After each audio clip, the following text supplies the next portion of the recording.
ગીર સોમનાથના વેરાવળમાં કન્યા છાત્રાલય આવી છે વિવાદમાં। હોસ્ટેલમાં સુવિધાનો અભાવ હોવાનો વિદ્યાર્થીનીઓએ આરોપ લગાવ્યો।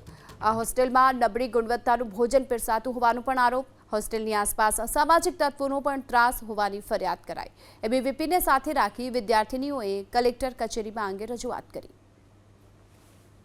એ બિલ્ડિંગ एकदम જર્જરિત અવસ્થામાં છે અને એમાં રહેવા પૂરતા રૂમ પણ નથી।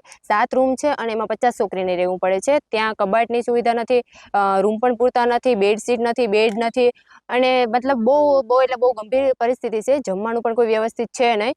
જમવામાં ત્યાં કબૂતરનો ત્રાસ છે અને મેનુ પ્રમાણે અને જે અમારા કોન્ટ્રાક્ટર છે એના દ્વારા અમારે પૂરતું કરિયાણું કે કંઈ આવતું નથી। તો મતલબ હોય તે અમને જમાડી દેવામાં આવે છે અને ભોજનાલયની સુવિધા નથી અને લાઇબ્રેરીની સુવિધા નથી। અને જો અમે લાઇબ્રેરી જઈએ છે તો અમને અમારા અધિકારીઓ દ્વારા અથવા વોર્ડન દ્વારા મનાઈ કરવામાં આવે છે કે તમે લાઇબ્રેરી ના જાઓ। અને જો લાઇબ્રેરી ગયા તો વાલીઓને ફરિયાદ કરવામાં આવે છે અને અમારી સમાજમાં બદનામી કરવામાં આવે છે બધી છોકરીઓની। હોસ્ટેલમાં રહેવા માટે પૂરતી સુવિધા નથી, સારું જમવાનું નથી મળતું। જે હોસ્ટેલ એવી જગ્યાએ છે કે જ્યાં નીચે ભાડાતું રહે છે અને નીચે અભદ્ર વર્તન કરે છે અને ત્યાં દારૂ પી અને રાતે ગાળો બોલે છે।